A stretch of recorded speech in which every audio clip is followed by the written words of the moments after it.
question très simple sur Trapp-Sirigu pour terminer sur ce débat-là. Trapp-Sirigu, qui est le meilleur?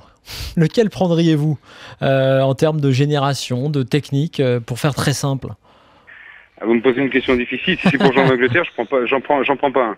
Voilà, donc je vais être clair, c'est pas langue de bois, j'en prends pas un parce que ils ne réunissent pas pour ce que j'attends d'un gardien en Angleterre et dans un club comme Chelsea. Il n'y a pas toutes les conditions réunies pour que je puisse avoir un avis favorable envers l'un ou envers l'autre. Qu'est-ce qui leur manque? Maintenant, qu'est-ce qui leur manque alors déjà? C'est le jeu aérien, c'est quoi? Le jeu aérien, sortir. Déjà la taille, vous savez, bon, je suis réputé pour avoir aimé les grands gardiens. Déjà la taille, parce que je considère que maintenant pour jouer en Angleterre et pour être dans un club top niveau, il faut mesurer minimum 1m95. Bien sûr, avec des conditions d'explosivité très très importantes. Ce qu'ont Trapp et Sirigu, ils ont cette explosivité. Par contre, il leur manque un petit peu la taille. Après, il faut aussi...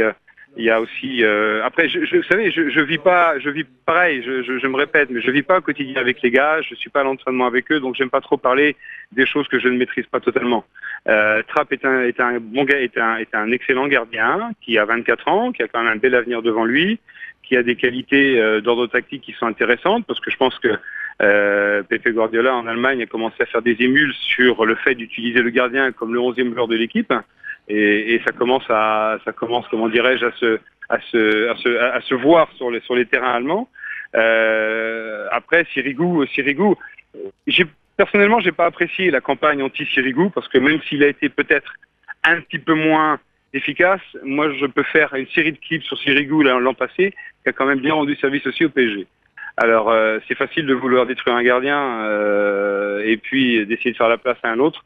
Je pense qu'on a été extrêmement sévère avec ce garçon. Si ce n'est que dans les sorties aériennes, vous qui êtes spécialiste, vous êtes d'accord pour dire que c'est le genre de gardien qui sort pas assez ou pas assez bien. C'est un peu l'école italienne. Oui, c'est pas assez, mais bon, il a progressé aussi. Et puis la sortie aérienne, c'est pas simplement prendre un ballon, c'est on commence à analyser une sortie aérienne par rapport à la position du départ, de départ, par rapport à sa lecture de jeu.